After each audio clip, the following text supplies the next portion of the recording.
Hello বন্ধুরা, সবাই কেমন আছেন? আশা করি সবাই অনেক ভালো আছেন। পূর্ণিমা কিচেনে সবাইকে স্বাগত জানাই। সো দেখুন, আজকে আমি এক দুর্দান্ত মজার এবং নিউ সেরা রেসিপি নিয়ে চলে এসেছি। তার জন্য শুরু থেকে শেষ পর্যন্ত পূর্ণিমা কিচেনের সঙ্গেই থাকতে হবে এবং ভিডিওটি দেখতেও হবে।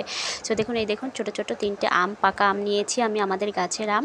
সো এই 3টা পাকা দিয়ে আমি কী তৈরি করছি তার থেকে শুরু থেকে শেষ পর্যন্ত দেখে নিন। সো দেখুন, এই 3টা আম আমি একটু ঘষে রস বের করে নিব, ঠিক আছে? রস বের করে নিয়ে আমি মজার এক রেসিপি তৈরি করছি। আপনারাও কিন্তু এরকম, আমের তো অনেক রকমের অনেক কিছু হয়। আম পিঠা হয়, আম পরোটা হয়, আম বড়া হয়, মানে হয়। আমের এত উপকরণ হয় যে বলে শেষ করা যাবে না। সো তার ভিতরে আমি একটা মজার রেসিপি নিয়ে চলে এসেছি।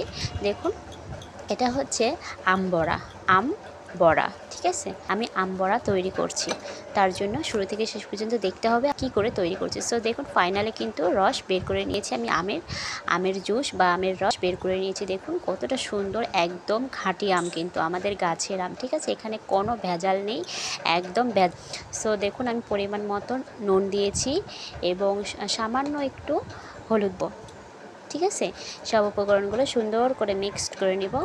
আর যেহেতু এই আমটা অনেকটা টক, মিষ্টির পরিমাণ খুবই কম, একটু সামান্য পরিমাণ গরম মশলার গুঁড়ো দিয়েছি দেখুন, সেহেতু আমি একটু ঝালের গুঁড়ো দিব। এখানে কোনো পেঁয়াজ রসুন কোনো কিছু আমি ইউজ করব না, একদম আম বড়া তৈরি করব।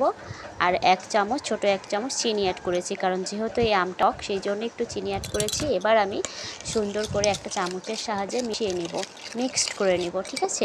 তারপরে আমি চালের গুঁড়ো অ্যাড করব। আপনারা চাইলে চালের গুঁড়োর পরিবর্তে বেসন ইউজ করতে পারেন, আটাও ইউজ করতে পারেন, সেটা আপনাদের ইচ্ছে। সো আমি একটু চালের গুঁড়ো অ্যাড করছি যাতে এই আম বড়াটা অনেকটা মচমচে হয়, অনেকটা সুন্দর হয়। আর কোনো কিছু কিন্তু ইউজ করি না, ঠিক আছে? এখানে দেখতে পাচ্ছেন একদম ভেজাল মুক্ত খাবার, ঠিক আছে? একদম ন্যাচারাল খাবার তৈরি করছি, সেটা শুরু থেকে শেষ পর্যন্ত দেখতে পাচ্ছি। সো দেখুন, আমার কিন্তু মিক্সড করা হয়ে গেছে, দেখুন কতটা সুন্দর হয়েছে। এবার আমি সুন্দর করে ছোটো ছোটো করে আম বড়া তেলের ওপর দিয়ে দিব বা আম বড়া তৈরি করে নিব। ছোট ছোট করে করছি, আর এখানে কিন্তু তেল বেশি পরিমাণে দেওয়া যাবে না, একদম অল্প পরিমাণে তেল দিয়েছি। আর ছোট ছোট করে আমি বড়া করে নিব। আপনি যতটুকু দিবেন তার থেকে কিন্তু একটু বেশি পরিমাণে দিয়ে যাবে, সেই জন্য একদম ছোট ছোট করে করছি। দেখুন, দেখতে থাকুন আমি করে এই আম বড়াটা, ঝাল আম বড়াটা তৈরি করছি।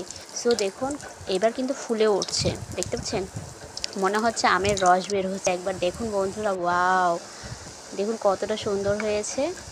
সো কখন যে আমি খাবো সেটাই আমি ভেবে পাচ্ছি না। সো উল্টে পাল্টে আমি দিচ্ছি। দেখুন পিছন পাশটা কতটা সুন্দর এবং কালার এসেছে।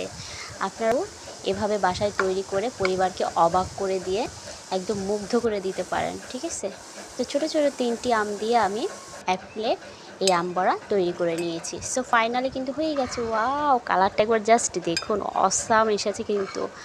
খেতে কিন্তু একদম দুর্দান্ত হবে, ঠিক আছে? আমি গ্যারান্টি দিয়ে বলছি, চ্যালেঞ্জ করে বলছি, আপনারা এভাবে তৈরি করবেন, একদম 100-200 মজা। শুধু মজা নয়, দেখেই প্রাণ জুড়িয়ে যাচ্ছে। একবার দেখুন, যে খাবারটা দেখে আপনার প্রাণ জুড়িয়ে যাবে সে খাবার তো 100% ভালো হবেই, তাই না?